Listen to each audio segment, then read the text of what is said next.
I'm the faculty director of the Molecular Sciences Software Engineering degree, and I started thinking about this degree back in 2016 in regards to how students in science and engineering could sort of benefit from the incredible progress in computational science, computer science. It's really the golden age of computing. And so the kind of the ideas was to think about how I started off my own career, where I taught myself how to program in Fortran 77. And I thought to myself, it's got to be a better way to start off in becoming more formally trained, something better than what I experienced. And so my goal of the degree was then to sort of imagine how to train someone in software engineering who doesn't have that background and doesn't have it as an undergraduate degree, doesn't want to go get a PhD in it, but would like to spend a year becoming well-trained enough to be able to land lucrative, high-profile positions in industry.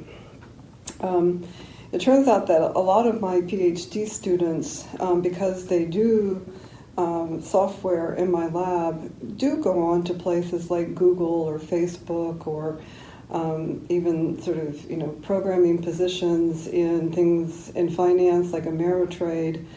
And so again, I thought that the degree would actually provide a student with much more formal training to make it just a much more ubiquitous outcome of being able to be employed in the general area of software engineering. The other thing that I thought was really important about the degree is that I'd like to see more women and underrepresented groups in general in software engineering. It's a great job.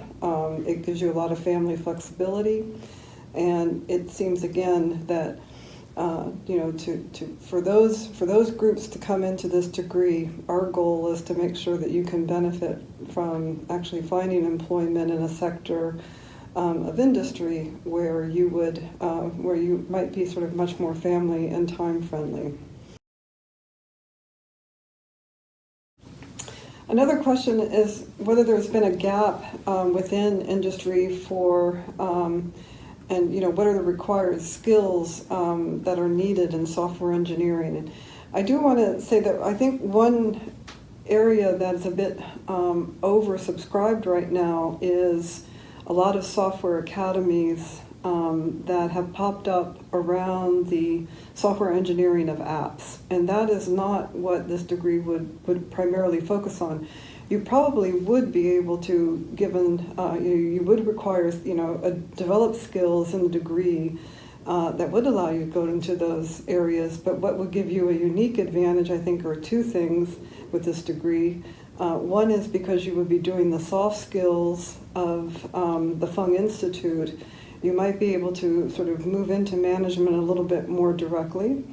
And the second thing is by working on scientific software. And so it is a skill set that is a bit different than doing software engineering for apps, and would make you much more uniquely qualified to also, not just do software apps, but also scientific programming. So I do think that there's a well-defined gap and something that you can't get through other perhaps cheaper, but certainly not with the sort of the quality of a Berkeley degree in the area. All right. So another question you might sort of think about is, well, how does this particular curriculum, actually help you on the soft skills side of things? The ability to be a leader in industry, and I think that there we really did think about the fact that this is a professional degree. It's a professional master's in molecular science and software engineering, and what that means is that you will be part of the Fung Institute and get a lot of networking opportunities, and to get leadership courses that are meant to fill in your soft skills, develop your soft skills in addition to things like problem solving or decision making as part of let's say a manager in industry for software engineering.